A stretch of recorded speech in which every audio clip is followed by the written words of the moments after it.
তুমি কি আমার জন্য ডকুমেন্টারিতে অভিনয় করবে? জিং অবিলম্বে রাজি হয়, কিন্তু মিস্টার গাও খুব ঈর্ষান্বিত হয়। কয়েকদিন পর সবাই জিংয়ের মার্শাল আর্ট ক্লাবে ডকুমেন্টারি ফিল্ম করার জন্য আসে। ঠিক তখনই মিস বাই একটি প্রাচীন তলোয়ার দেখতে পায়, যা জিংয়ের দৃশ্য ব্যবহার করার কথা।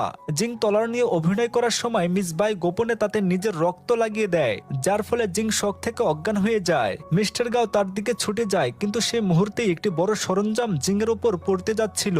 মিস্টার গাও এগিয়ে আসে, পেছন থেকে দুঃখজনকভাবে আঘাত পায় এবং সেও অজ্ঞান হয়ে যায়। পরের দৃশ্যে তাকে হাসপাতালে ভর্তি করা হয় এবং জিং তার যত্ন নিচ্ছে।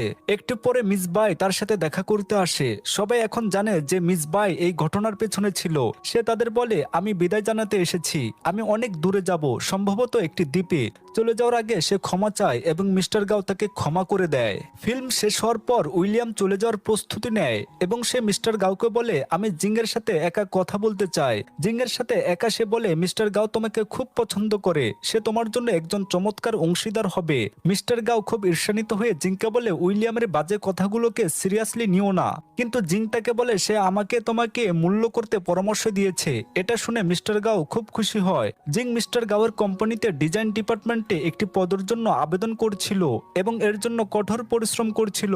সে এমনকি নিজের খাওয়ারও যত্ন নিচ্ছিল না, তাই মিস্টার গাও তাকে সময় মতো খেতে বাধ্য করে। জিং তার সারাদিন ডিজাইনিং এ ব্যয় করে এবং সে খুব ক্লান্ত হয়ে পড়ে। মিস্টার গাও এসে তাকে আরাম দিতে মালিশ করতে শুরু করে। পরের দৃশ্যে আমরা একটি নতুন চরিত্র দেখতে পাই, ডিরেক্টর ডু, যিনি গ্রুপের ডিজাইন ডিপার্টমেন্টের প্রধান।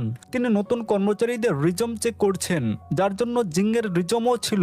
তার অ্যাসিস্ট্যান্ট তাকে জানায় যে সে মিস্টার গাওয়ের বান্ধবী এবং এটা শুনে সে অবিলম্বে জিংয়ের আবেদন বাতিল করে দেয়। ধরে নেয় যে সে মিস্টার গাওয়ের প্রভাবে সেখানে এসেছে। তার কাজ পর্যালোচনা না করেই সে তাকে প্রত্যাখ্যান করে। এরপর জিং ডিজাইন ডিপার্টমেন্ট থেকে একটি উত্তর পায় এবং নার্ভাস হয়ে মিস্টার গাওয়ের সামনে ইমেলটি খোলে।